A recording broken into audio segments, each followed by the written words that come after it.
Mesachas Megillah Daf contains one Mishnah.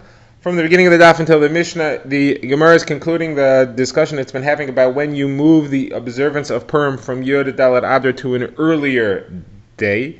After concluding that, we'll have our Mishnah, which introduces to us how you define a large ear, the city that does not have the right to move its Mikra Megillah. The Mishnah will also discuss when sometimes you move an observance of a day forwards because you can't have it on the day in which it usually is because it's Shabbos, let's say, and when you move it backwards, which types of days are moved forward and which are reversed, are made earlier. The Gemara will discuss that more specifically in detail, and the Gemara will also introduce the topic of how you define walls around the city to make a city qualify as a walled city as far as the halachas of Megillah. So let's begin.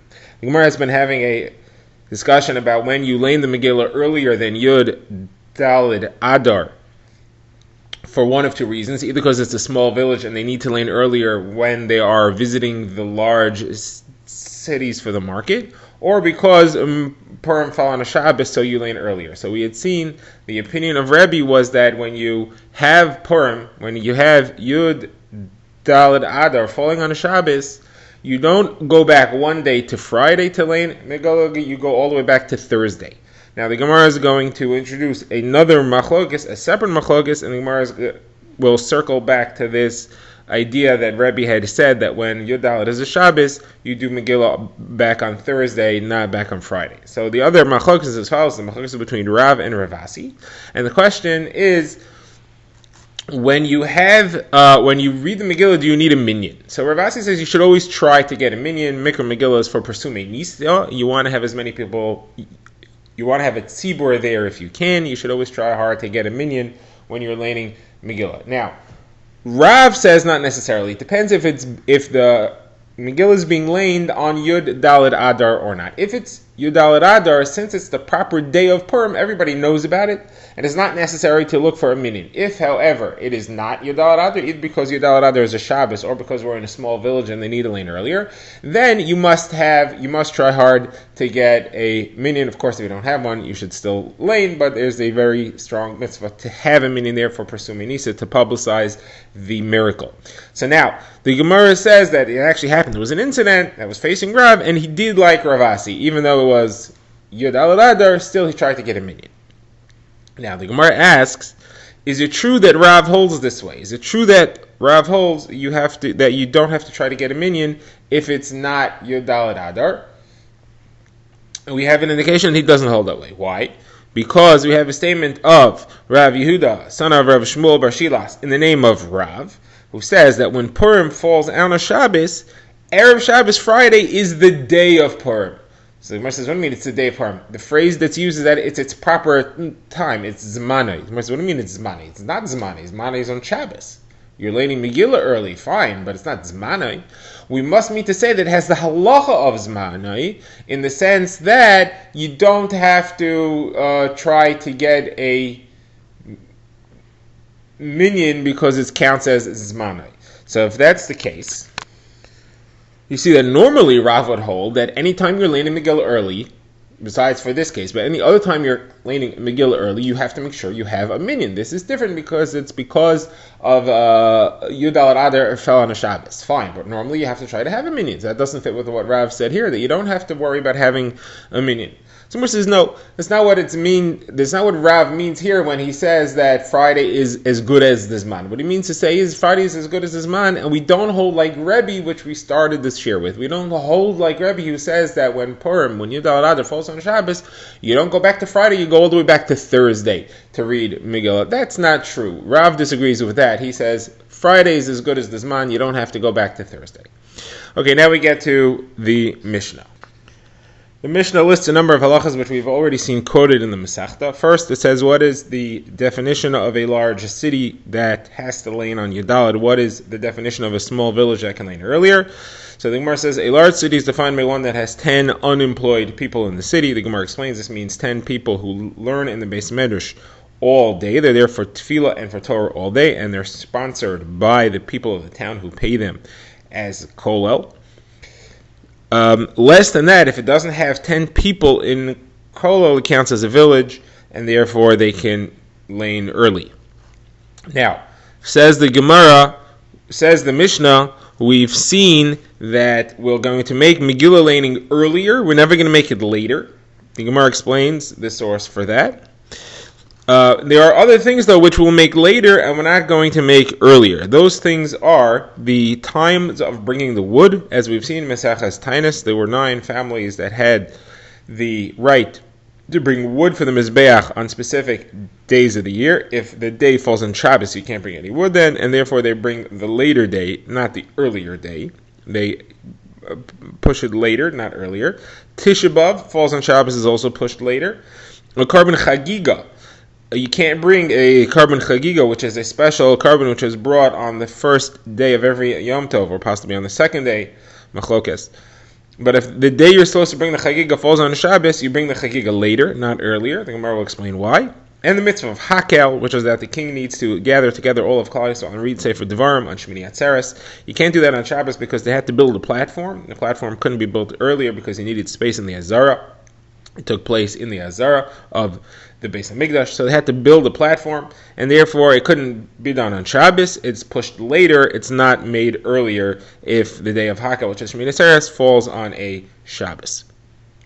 Now, says the Gemara, even though you make Megillah reading earlier, says the Mishnah, that is, even though you make a Megillah reading earlier and not later, the day of Megillah reading, you're allowed to do Hespedim, you're allowed to do mourning, you're allowed to do eulogies, you're also allowed to fast, and you also give Matanas Levionim.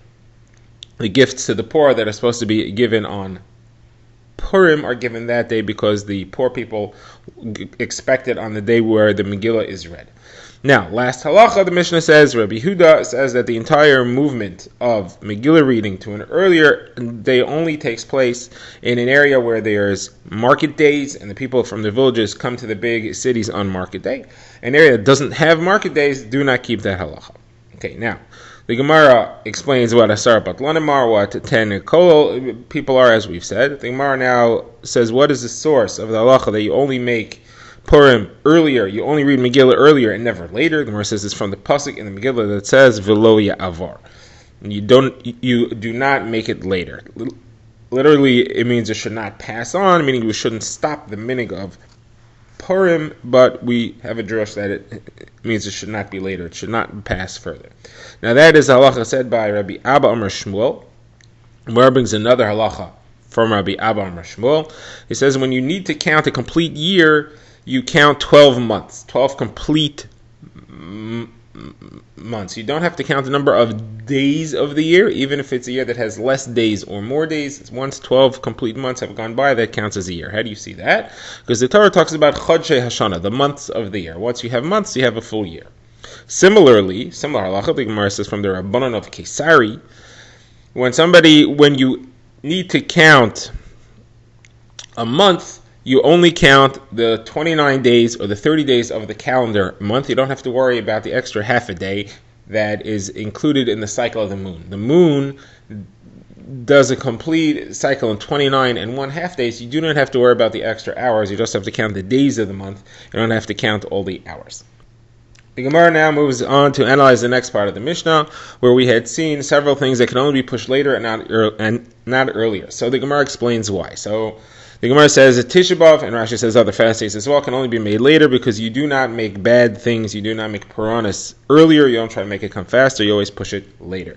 Carbon Chagiga, the Gemara says you can't do earlier because a carbon Chagiga can only be brought once the time of the Chiyuv arrives, and that's Yom Tov. So you can't do it before Yom Tov, it can only be done on Yom Tov or later. Now you can do it the entire Yom Tov because the carbon Chagiga is a celebration of the Yom Tov. As long as Yom Tov is still going on, you can still bring the carbon Chagiga even if you didn't bring it on the first day.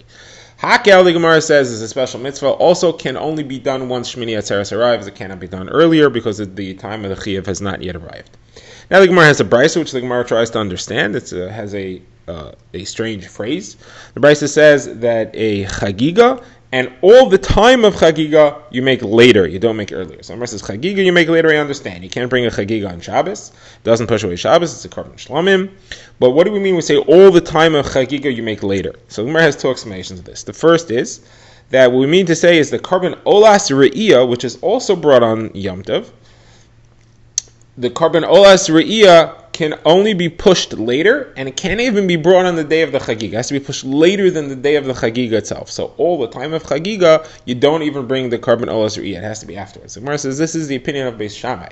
The Machlokes is Beis Hillel and Beis Shammai. If the Carbonola Re'iyah is brought on Yom Tov, the first day of Yom Tov, that is the day of Isser Malacha, whether you bring the Carbonola Re'iyah on that day or you only bring it on Chol Hamoed. Beis Hillel says you're allowed to bring it. It's allowed to be brought on Yom Tov, even though it's a melacha of shchita, and you aren't going to be eating anything from it because it's a Carbonola, but it's part of the Yom Tov service, and therefore you're allowed to bring it on Yom Tov. Beis Shammai says you're not allowed to bring a Carbonola on Yom Tov, it has to wait for Chol Hamoed. And therefore, when you say that you don't bring it the entire time of the Chagiga, we mean even the day which you could bring the Chagiga, after Shabbos, you could bring the Chagiga, you cannot bring the Carbonola Re'iyah.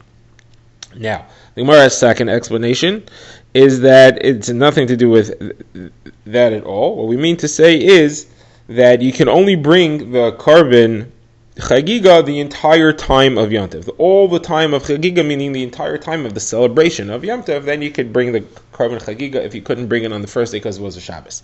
So throughout Sukkot, you could bring it the entire Sukkot and Shemini Atzeres. On Pesach, you could bring it throughout the entire Yom Tov of Pesach. Now Rav Ashi adds, a Shavuos, you could also bring it for 7 days after Shavuos. And the reason for that is because those are makeup days for the carbon Chagiga, even though it's not Yom Tov anymore. Beis Hillel and Beis Shammai both agree that you can only bring the carbon Chagiga after Shabbos. So if the first day of Yom Tov falls on a Shabbos, everybody agrees that you'll have to bring it on a Sunday, even though it's not Yom Tov anymore. All right, now the Gemara goes into a different topic, and that's Rabbi Elazar quoting Rabbi Chanina, who discusses certain activities that Rebbe did, which the Gemara finds surprising. So first of all, he planted trees on Purim. The Gemara will explain why that's an issue. He washed his hands publicly in the middle of the marketplace of Tzipori on the 17th of Tammuz, which is the fast day of Shiva Asar B'Tammuz. There he wanted to advertise the halacha that it's not asar to wash oneself then, it's only asar to eat and drink. And he tried to uproot Tisha B'Av altogether, but the Chachamim did not allow that.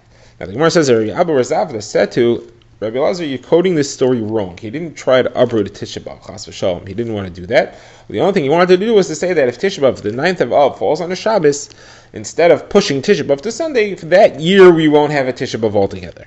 But he didn't want to say that we should get rid of a Tisha B'Av altogether for every year.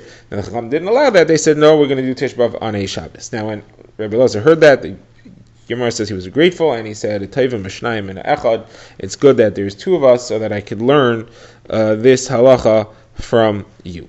Now the Gemara wants to know, how could Rabbi go ahead and plant a tree on Purim? We have a halacha where Rabbi Yosef says that it is asar to do melacha on Purim. Where do you see that? Because the Megillah calls it a day of simcha, mishteh, and Yom Tov. Simcha means that you're not allowed to do hispedim, you can't do eulogies. Mishnah means you're not allowed to fast, you have to eat.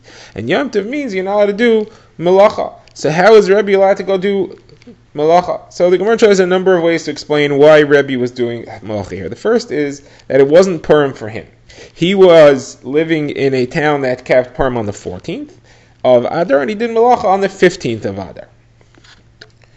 The Gemara asks right away, this is not true. Rebbe lived in Tveria, and Tveria was a walled city from the days of Yeshua ben Nun, which keeps Purim on the 15th.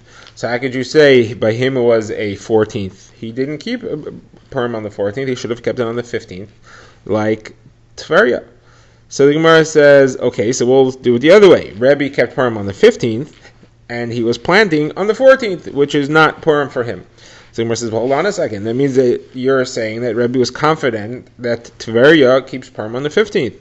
But that's not true either. Chizkiah kept Purim and Tveria on both the 14th and the 15th because he wasn't sure if it counts as a walled city or not, as we shall see in the end of the daf here. So the Gemara says that's not Purim. Chizkiah wasn't sure. Rebbe was sure. Rebbe was sure, and therefore he kept it one day, and he did malacha, he planted trees the other day. So the Gemara says, okay, but he's still not allowed to do it. And that's because in Megillah Daf, which is a list of days throughout the year in which you're not allowed to fast or do hispedim, which is written by Tanaim, there lists both the 14th and the 15th of the month of Adar. And we asked, why does that have to list that in Megillah Daf? The Megillah itself says that halacha.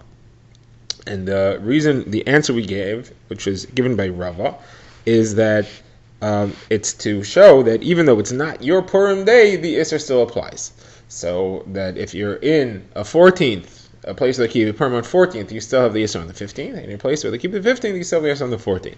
So Rebbe should still have the Isser, even though it wasn't his Purim day.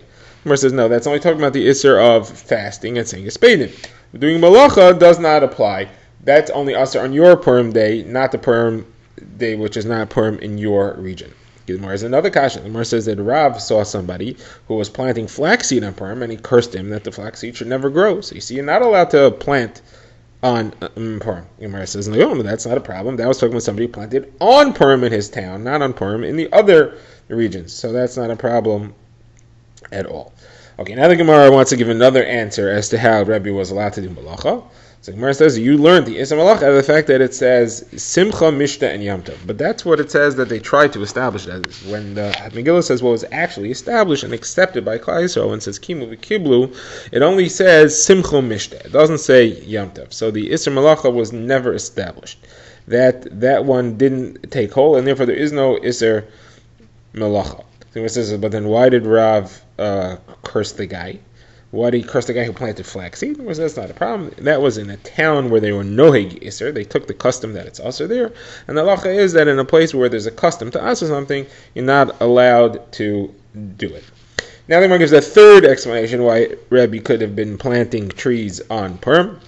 The Gemara says it was a planting of simcha. We've seen Maseches Tainus, there's something called building and planting of simcha. Those things are minimized in the month of Av. And building and planting of simcha we define as building a wedding hall or planting big luxurious trees that are planted to give shade to kings. So Rebbe was planting that, and since it's a matter of simcha, it's a joyous thing, he's allowed to do it on Purim. It counts as part of Mishta v'simcha. Okay, now the Gemara wants to get deeper into the topic of Tiveria. So we'd seen that Chizkiah had a suffix whether Tiveria was supposed to keep a Purim on the 14th or the 15th, whether it counts as a walled city from the times of Yeshua ben Nun or not. So the Gemara says, how could you have a suffix about that? The pasuk in Sefer Yeshua clearly refers to Ori Mivtzar, Atzidim, Tzer, Chamas, Rakas, and Kineres. And it lists these 5 places. And the Gemara says that Rakas, the city of Rakas, is none other than Tveria. And it clearly calls it Ori Mivtzar. So it's clearly a walled city. What is the suffix? It clearly had walls in the times of Yeshua ben Nun. So Gemara says, no, the suffix is as follows. Tiveria only has walls on 3 sides, and the 4th side has the sea, the Kinneret. So this city is well protected. It's unapproachable from all sides. Walls on 3 sides and the sea on the other side. But it's not really walled. So the question is, when we say a walled city, what do we mean? Do we mean a protected city, and therefore Tiveria counts? Or we mean a hidden city, which has a wall blocking on all sides, and therefore Tiveria does not count? So Gemara says, well, as far as the halachos of Vate Ari Choma, as far as halachos Erchin, there we know clearly that it does not count. We have a limud. It says Asher Lo Choma, that it should have a Choma and not shore, Igar, not rooftops, not houses surrounding the city snuggled together to form a wall. That doesn't count. And also to exclude Tiveria, which only has a wall on 3 sides. So as far as Arei Choma, we know that it does not, as far as the halachos of Erchin, we know that it does not count as a walled city. The first question is, does it count as a walled city as far as Hilchos Megillah? The reason that's different is because there it never really says anything about a walled city. It says that the Arei HaProzim, the spread out cities, they land on the 14th. Now, Tiveria is not really spread out, but on the other hand, maybe what we need is that it should be protected. Tiveria is protected, so we're not sure which one it should be, and therefore remains a suffix to Chizkiah, and he kept Purim on both the 14th and the 15th.